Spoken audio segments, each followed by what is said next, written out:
ఓం సాయిరామ్. సమస్త సాయి భక్తులందరికీ నమస్కారం అండి. అందరూ ఎలా ఉన్నారు? అందరూ కూడా బాబా గారి దయవలన ఎప్పుడు ఆనందంగా ఆరోగ్యంగా ఉండాలని, మీరు కోరిన కోరికలన్నీ కూడా బాబా గారు తీర్చేయాలని మీ తరపు నేను కూడా బాబా గారిని మనస్ఫూర్తిగా కోరుకుంటూ ముందుగా బాబా గారి పాదపద్మాలకైతే ఒక్కసారి నమస్కరించుకుని వీడియోలకైతే వెళ్ళిపోదాం. ఇక ఈ రోజు బాబా గారు సాయి మాటగా నా నోట ఏం పలికించబోతున్నారు అంటే, బిడ్డ, ఈ రోజు శుక్రవారం రోజున గల్లు గల్లున గజ్జల శబ్దంతో లక్ష్మీదేవి నీకు ఏదో చెప్పాలని వస్తోందట. నీ ఇంటిపై ఈ దేవత నీడ పడుతోందట. ఆ దేవత నీ ఇంట్లోనే తిరుగుతోందట, నీ చుట్టూనే తిరుగుతోందట. నువ్వు ఎటు వెళ్తే అటే వెళ్తోందట.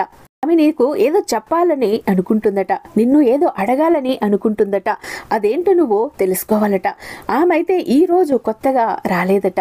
ఎంతో కాలంగా నీ కోసం నువ్వు గుర్తిస్తావని నీ వెంటనే నీకు ఏదో చెప్పాలని తిరుగుతూనే ఉందట. కానీ నువ్వు గుర్తించటం లేదట. ఇక ఎక్కువ కాలం నీతో ఉండదట, నీ ఇంట్లో తిరగదట. ఎందుకంటే ప్రతి ఒక్కరికి ఒక అవకాశం వస్తుంది. ఆ అవకాశం ఈ దేవత నీకు ఇస్తోందట. అందుకే ఆ దేవత నీడ నీపై పడుతోంది, నీతో ఉంటోంది, నీతో తిరుగుతోంది, ఏదో చెప్పాలని శత విధాలా ప్రయత్నిస్తోంది. కానీ నువ్వు అర్థం చేసుకోలేక గుర్తించలేకపోతున్నావట. అదేంటో తెలుసుకోవాలట. ఎక్కువ సమయం లేదట బిడ్డ, జాగ్రత్త. ఈ సమయంలో ఏ మాత్రం నిర్లక్ష్యంగా అజాగ్రత్తగా ఉన్నా బాధపడాల్సి వస్తుంది, పశ్చాత్తాపపడాల్సి వస్తుంది. నువ్వు నిర్లక్ష్యంగా ఉన్నావన్న కారణంతోనే లక్ష్మీదేవి పరుగు పరుగున వస్తోంది. ఎందుకంటే ఈ అవకాశాన్ని నువ్వు వదులుకుంటున్నావు, బాధపడతావు ఆ తర్వాత అని లక్ష్మీదేవి పరుగు పరుగున వచ్చి తన మాటగా నా నోట పలికిస్తోంది. జాగ్రత్తగా విను అంటూ బాబా గారు ఈరోజు ఒక నిగూఢార్థం దాగి ఉన్న సందేశంతో వచ్చారండి. ఎందుకు ఇలా అంటున్నారు, ఎందుకు ఇంతలా హెచ్చరిస్తున్నారు? తప్పకుండా తెలుసుకుని తీరాల్సిందే. ఎందుకంటే బాబా గారు ఏం చెప్పినా, ఏం సందేశాలు సూచనలు జారీ చేసినా మన భవిష్యత్తు కోసమే. ఒకసారి మనం గనక బాబా గారి సందేశాలను అందుకొని అలా బాబా గారి అడుగు జాడల్లో నడుచుకుంటూ వెళ్ళి బాబా గారి గొడుగు నీడు కిందకు చేరుకున్నామంటే ఇంకా అంతటితో అంతమైపోతాయండి మన కష్టాలు, కన్నీళ్లు, బాధలు, అగచాట్లు ప్రతి ఒక్కటి కూడా. ఎందుకంటే బాబా గారు రక్షణ కవచంలా మన చుట్టూ ఉంటారు, మన ముందు ఉంటారు. ఏదైనా కష్టం రావాలంటే బాబా గారిని దాటి రావాలి, బాబా గారిని తాకి రావాలి. బాబా గారిని దాటి రాగలవా? బాబా గారిని తాకి ఉండగలవా? కాబట్టి బాబా గారి మీద ఎవరికైతే నమ్మకం, విశ్వాసం ఉంటుందో ప్రతి ఒక్కరు కూడా వీడియోని ఎక్కడ స్కిప్ చేయకుండా, మిస్ చేయకుండా పూర్తిగా చూస్తేనే బాబా గారు ఈరోజు ఏం చెప్తున్నారు, ఆ దేవత ఎవరు, మీతో ఏం చెప్పాలని చూస్తోంది, మిమ్మల్ని ఏది అడుగుతోంది, ప్రతి ఒక్కటి మీకు అర్థమవుతుంది.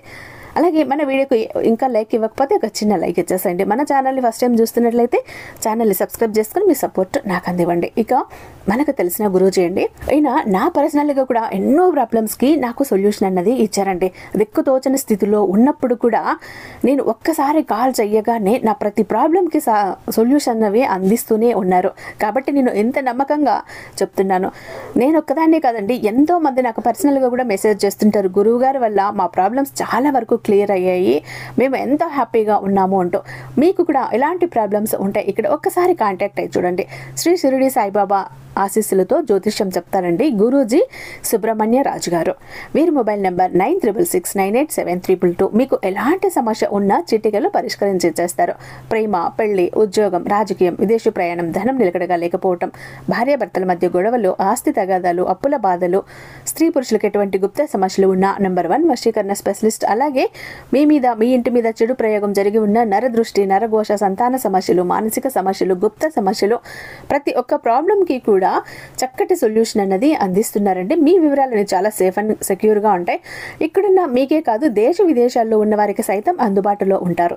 కాబట్టి మీకు ఇలాంటి ప్రాబ్లమ్స్ ఏమైనా ఉంటే స్క్రీన్ మీద ఉన్నటువంటి ఈ నెంబర్కి ఒక్కసారి కాల్ ట్రై చేసి చూడండి. ఆ తర్వాత మీ హ్యాపీనెస్ని మీరేనాతో షేర్ చేసుకుంటారు. ఇక బాబా గారి సందేశం విషయానికి వస్తే, బిడ్డ జాగ్రత్త, ఆ దేవత నీడ నీ ఇంటిపై ఉందట, నీ ఇంటిపై పడుతోందట. లక్ష్మీదేవి సాక్షాత్తు గల్లు గల్లున గజ్జల శబ్దంతో వచ్చి ఈ మాట తన మాటగా నా నోట పలికిస్తోంది. కాబట్టి ఎటువంటి పరిస్థితుల్లో కూడా నిర్లక్ష్యం చేయకు. ఏ పని చేస్తున్నా, ఎలాంటి స్థితిలో ఉన్నా అన్నీ పక్కన పెట్టేసి ఒక్క 10 నిమిషాలు నీ సాయి ఏం చెప్తున్నాడో విను. ఎందుకంటే ఇది నీ జీవితానికి, నీ భవిష్యత్తుకి సంబంధించినటువంటి ఒక రహస్యం. ప్రతి నిత్యం కూడా నీ ఇంట్లో ఈ తంతు జరుగుతూనే ఉంది, నువ్వు గుర్తించటం లేదు, గమనించటం లేదు. అదేంటంటే ఆ దేవత నీ చుట్టూ, నీ ఇంట్లో ప్రతి నిమిషం కూడా తిరుగుతూనే ఉంది, నీతో ఏదో చెప్పాలని, నువ్వు గుర్తిస్తావని. కానీ నువ్వు గుర్తించటం లేదు. తన రాకను నువ్వు గ్రహించటం లేదు. ఆమె ఏది చెప్పాలి అనుకుంటుందో అది నువ్వు తెలుసుకోలేకపోతున్నావు. అందుకే నిన్ను మళ్ళీ మళ్ళీ హెచ్చరిస్తున్నాను. ఆ దేవత ఎందుకు నీ చుట్టూ ఇంతలా తిరుగుతోంది, ఏం చెప్పాలి అనుకుంటోంది అంటే దానికి కారణం ఏంటంటే నీ మంచి మనసు కారణం ఒకటైతే, నువ్వు పడుతున్న కష్టాలు ఇంకొకటి కారణం. అలాగే నీ వాళ్ళే అయిన వాళ్ళే నిన్ను మోసం చెయ్యబోతున్నారని కారణం. ఈ కారణాలతో నువ్వు మంచి వ్యక్తివి కాబట్టి, మంచి మనిషివి కాబట్టి తను నిన్ను హెచ్చరించాలని వస్తోంది. ఇంతకాలంగా ప్రయత్నిస్తోంది, నువ్వు గుర్తించటం లేదు. నీకు ఎన్ని బాధలు ఉన్నా, కష్టాలు ఉన్నా నువ్వు పడతావు, అంతేకాని ఎవరిని బాధ పెట్టవు. నేను పడ్డ కష్టాలు ఎదుటి వాళ్ళు పడాలి అని ఎప్పుడూ కూడా అనుకో. కష్టం అన్నది పగవారు కూడా కలలో కూడా పడకూడదు అని అనుకునే మంచి మనసు నీది. నా కష్టం పగవాడికి కూడా వద్దు స్వామి, నేనే భరిస్తాను, నాతోనే అంతమైపోని. ఇంతటి కష్టం ఉంది కదా, పగవాడికి వచ్చినా కూడా తను విలవిల్లాడిపోతాడు, ఆ పగవాడికి కూడా ఈ కష్టం వద్దు అని అనుకునేంత మంచి మనసు నీది. ఎవరు కష్టాల్లో ఉన్నా, నీ ముందు కన్నీళ్లు పెట్టుకున్నా, బాధలో ఉన్నామన్నా, ఆకలితో ఉన్నామన్నా అరక్షణం ఆగలేవు, అరగడియ ఆగలేవు, ఆగమాగం అయిపోతావు. ఉరుకుల పరుగుల మీద వెళ్ళి వాళ్ళకి సహాయం చేసేస్తూ ఉంటావు. నీ మంచితనం కూడా ఆ దేవత నీడ నీ మీద పడటానికి, ఆమె నీ చుట్టూ పడటానికి ఒక కారణం అవుతోంది. అలాగే ఈ మంచితనంతో పాటు కొన్ని కష్టాలను కూడా ఎదుర్కొంటున్నావు. మంచి ఎక్కడుంటుందో కొన్నిసార్లు కొన్ని రోజులు కష్టాలు పడాల్సి వస్తుంది. ఈ మంచితనానికి ఈ కష్టాలు అన్నవి ఒక పరీక్ష లాంటివి. ఆ పరీక్షలో నెగ్గావు అంటే ఇక అన్నీ కూడా మంచి రోజులే, అన్నీ అమృత గడియలే, పట్టిందల్లా బంగారం అవుతుంది. ఇది భగవంతుడు నీకు పెట్టే ఒక పరీక్ష. నేను మంచితనంగా ఉన్నాను కదా, ఎవరికి చెడు చేయలేదు కదా, ఎవరికి హాని తలపెట్టలేదు కదా, నాకే ఎందుకు ఇన్ని కష్టాలు, ఇన్ని బాధలు అంటే ఇది నీ పరీక్ష సమయం బిడ్డ. పరీక్షలో నెగ్గాలి, అందుకనే ఈ పరీక్ష. ఇక ఆర్థిక పరంగా ఎంతో నలిగిపోతున్నావు. ఆర్థిక స్థితి అస్సలు బాగాలేదు. ఖర్చులు ఎక్కువ, అనవసరమైన ఖర్చులు ఎక్కువైపోతున్నాయి, రాబడి తక్కువైపోతుంది, సంపాదన తక్కువైపోతుంది, రూపాయి ఇంటికి వచ్చే దారి కనపడటం లేదు, మార్గం కనపడటం లేదు, చాలని జీతాలు ఎక్కువైపోతున్న ఖర్చులు, అల్లాడిపోతున్నావు. ఇంట్లో అనుకున్న శుభకార్యాలు జరగటం లేదు. కోరిన ఉద్యోగం ఏదైతే ఉందో అది నీ దాకా వచ్చినట్టు వచ్చి ఆఖరి నిమిషంలో కాకుండా పోతోంది. ఏది అంతే, ప్రతి ఒక్కటి కూడా అది నోటి దాకా వచ్చింది, ముద్ద నోట్లోకి వెళ్లకుండా అవుతోంది. నోటి దాకా వచ్చింది నేలపాలైపోతుంది, చేజారిపోతుంది. అది అదృష్టం అవ్వచ్చు, ఒక అవకాశం అవ్వచ్చు, ఒక డబ్బు అవ్వచ్చు, ఒక వ్యక్తి అవ్వచ్చు, ఏదైనా అవ్వచ్చు. ఇలా ఉంది నీ పరిస్థితి. నేను నష్టజాతకుడినా బాబా, ఇంత దురదృష్టవంతుడినా, ఏది పట్టుకున్నా ముట్టుకున్నా మాడి మసైపోతోంది. అదృష్టం అన్నది నా వైపు తొంగి చూడటం కూడా లేదు, కనీసం కన్నెత్తి కూడా చూడటం లేదు. అంత పాపం నేనేం చేశాను తండ్రి అంటూ ఎన్నోసార్లు బాధపడ్డావు చూడు బిడ్డ. దానికి కారణం కూడా చెప్తాను విను. నువ్వు ఏవైతే భరిస్తున్నావో, బాధపడుతున్నావో వీటిని దూరం చెయ్యాలి అనే ఈ దేవత నీ ఇంటి చుట్టూ తిరుగుతోంది. ఈ దేవత నీడ నీపై పడుతోంది. కానీ నువ్వు ఆమె రాకను గనక ఇది వరకే గుర్తించావు అని ఉంటే గనక ఈ పాటికి నీ జీవితం ఎలానో ఉండేది. కానీ ఆ దేవత నీ చుట్టూ తిరుగుతున్నా నువ్వు గుర్తించలేకపోయావు చూడు. నీ కష్టానికి కారణాలు కూడా ఇవే. ఒక్కసారి ఆమె రాకని నువ్వు గనక గుర్తించినట్టు అయితే ఈ పాటికి నీ సమస్యలు, కష్టాలు అన్నిటినీ తీర్చేసి ఆమె వెళ్ళేది. కానీ నువ్వు గుర్తించలేదు బిడ్డ. ఇక్కడ ఒక్కటి గమనించు, నీ ఇష్టదైవం కానీ, నీ కులదేవత కానీ, నీ సాయి కానీ తను ఉన్న ఆలయాన్ని, గర్భాలయాన్ని, గర్భగుడిని, తను ఉన్న స్థావరాన్ని వదిలి నీ దాకా నీ ఇంటికి వచ్చారు అంటే కారణం ఏంటి? ఊరి మీద సంచారం చేస్తున్నారు, ఊరు సంచారం చేస్తున్నారంటే అర్థం ఏంటి? అంటే అక్కడ తన బిడ్డలు కష్టాల్లో ఉన్నారు, బాధల్లో ఉన్నారు, వారి బాధలను దూరం చెయ్యాలి, వారి కష్టాలను కడ తీర్చాలి, వారిని బయట పడవేయాలి. వారికి ఏదో హాని జరగబోతోంది, వారు ఏదో మోసపోతున్నారు అని వాటన్నింటి నుంచి బయట పడవేయటానికి వస్తారు. ఇప్పుడు ఈ దేవత ఎవరైతే ఉన్నారో ఆ దేవత కూడా అంతే. ఆ దేవత ఎవరు అంటే ఆమె నీ కులదేవత. నీ కులదేవతని నువ్వు మర్చిపోయి చాలా రోజులైంది. ఎందుకు అంటే ఇప్పుడు ఉన్న నీ పని ఒత్తిడి కావచ్చు, నీ పని భారం కావచ్చు, ఇవన్నీ మూఢనమ్మకాలే. ఇంకా కులదేవతలు గ్రామ దేవతలు ఇష్టదైవాలు ఉన్నారా అంటూ నిర్లక్ష్యం ఒకవైపు అయితే, ఇంకొక వైపు పనుల భారం వల్ల మర్చిపోయావు. ఇలా మర్చిపోవటం వల్ల ఏమవుతుంది అంటే కష్టాలను బాధలని అనుభవించాల్సి వస్తుంది. కులదేవతను మర్చిపోతే ఇంట్లో కన్న తల్లిదండ్రులను మర్చిపోయినంత పాపం. కన్న తల్లిదండ్రులను మర్చిపోతావా?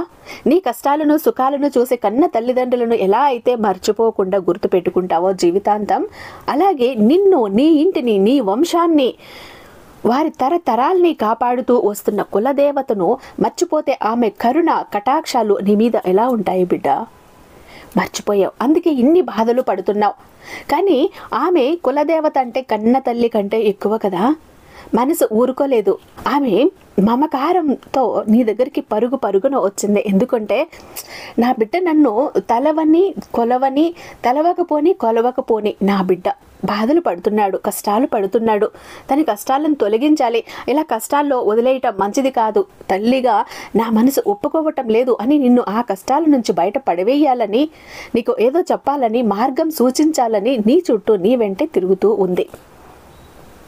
కానీ నువ్వు గుర్తించటం లేదు. కన్న తల్లి అయినా కూడా అమ్మ నాకు ఇది కావాలమ్మా అని అడిగితేనే కదా ఇస్తుంది. అమ్మ ఆకలి అవుతోందమ్మా అంటేనే కదా అన్నం పెడుతుంది. అలాగే ఆమె రాకను, ఆ దేవత రాకను, నీ కులదేవత రాకను నువ్వు గుర్తిస్తావు.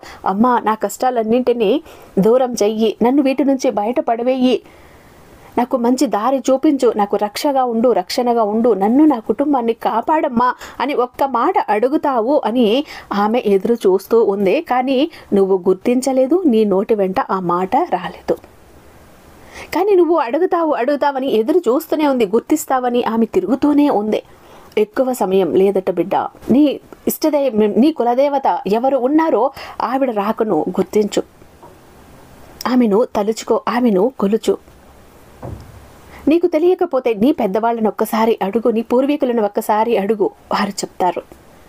ప్రతిరోజు మనసులో అమ్మ కాపాడు అని నీ కులదేవతను, దైవాన్ని నువ్వు కోరుకో, వేడుకో. నేను ఒక రక్షణ కవచంలా నిన్ను, నీ కుటుంబాన్ని, నీ బిడ్డలను కాపాడుతారు.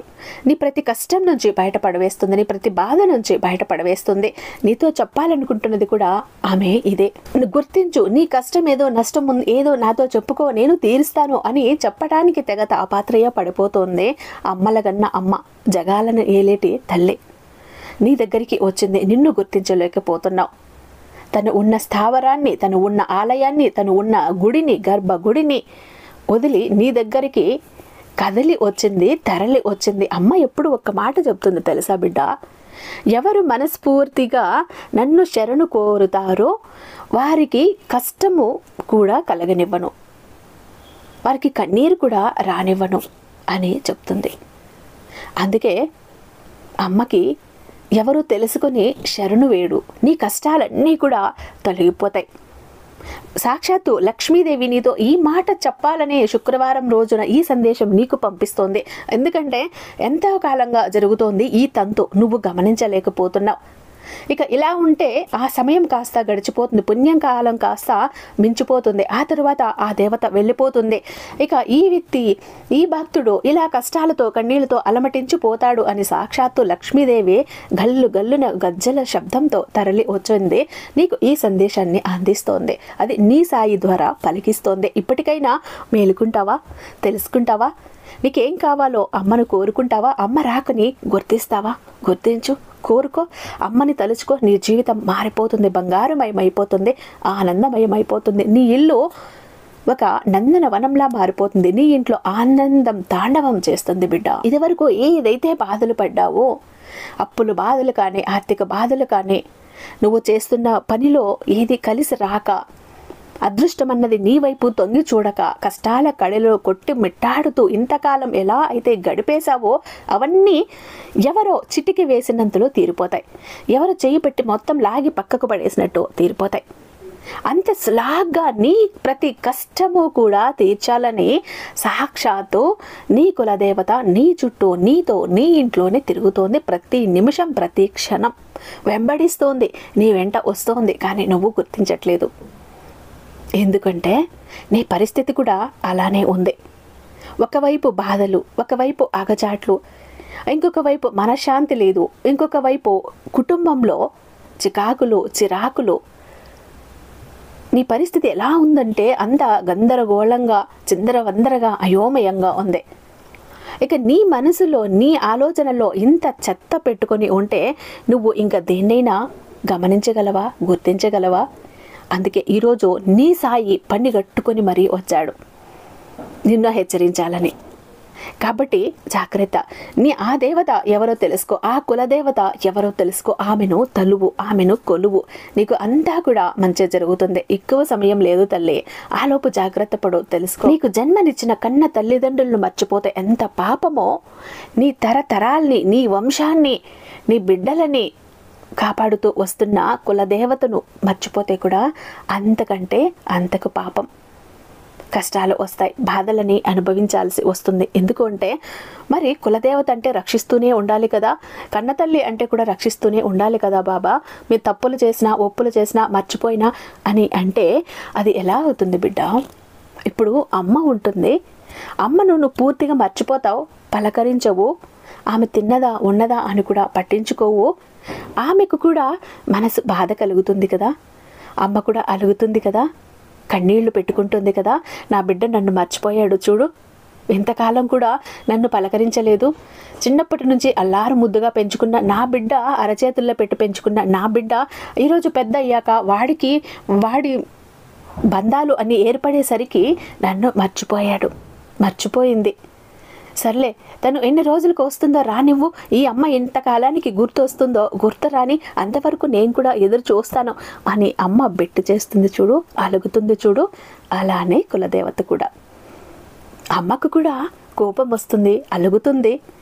తల్లి బిడ్డ మీద అలగాలి, బిడ్డ తల్లి మీద అలగాలి, ఇది సృష్టి ధర్మం. అమ్మకు కూడా బాధ అవుతుంది.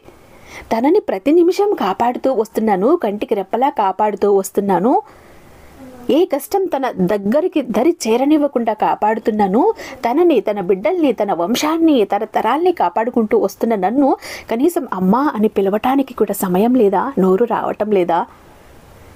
సరే, తను ఎప్పుడు వస్తాడో రాని అని అమ్మ కాస్త బెట్టు చేస్తుంది. అప్పుడు అది నువ్వు తెలుసుకొని, గ్రహించుకొని అమ్మా అంటూ ఒక్కసారి ప్రేమగా ఆర్తితో పిలువు, పరుగున వచ్చేసి నిన్ను గుండెలకు హత్తుకుంటుంది. నీకే కష్టం ఉన్నా చిటక్కన తీర్చేస్తుంది అది అమ్మ. కన్న తల్లి అయినా, కులదేవత అయినా, ఇష్టదేవత అయినా, జగజ్జనని అయినా, ఎవరైనా ఒక్క పిలుపుకి పొంగి పరవశించిపోతుంది, మురిసిపోతుంది. అందుకే అమ్మని గుర్తించు, కులదేవతని గుర్తించు, ఇష్టదైవాన్ని ప్రార్థించు. జాగ్రత్త. ఎప్పుడు కూడా దైవం పట్ల కూడా నిర్లక్ష్యం వద్దు. ఇంట్లో కన్న తల్లిదండ్రుల పట్ల నిర్లక్ష్యం వద్దు, తోడబుట్టిన వాళ్ళ పట్ల నిర్లక్ష్యం వద్దు, కడుపును పుట్టిన బిడ్డల పట్ల నిర్లక్ష్యం వద్దు, నీ తోటి వాళ్ళ పట్ల నిర్లక్ష్యం వద్దు. అన్నిటికంటే ముఖ్యంగా నీ ఇష్టదైవం, నీ కులదైవం ఎవరైతే ఉన్నారో వారి పట్ల నిర్లక్ష్యం వద్దు. కష్టాలు పడతావు, బాధలు పడతావు. జాగ్రత్త. ఇప్పటికైనా అమ్మ రాకను గుర్తించి నీకు ఏం కావాలో అమ్మని అడిగి అన్నీ దూరం చేసుకో అంటూ బాబాగారు ఈరోజు ఒక అద్భుతమైన సందేశంతో వచ్చారండి. ఐ హోప్ ఈ వీడియో మీకు నచ్చే ఉందని భావిస్తున్నాను. రేపు మరొక మంచి వీడియోతో మీ ముందుంటాను. అంతటిదాకా సర్వేజన సుఖినో భవంతు. ఓం సాయిరామ్.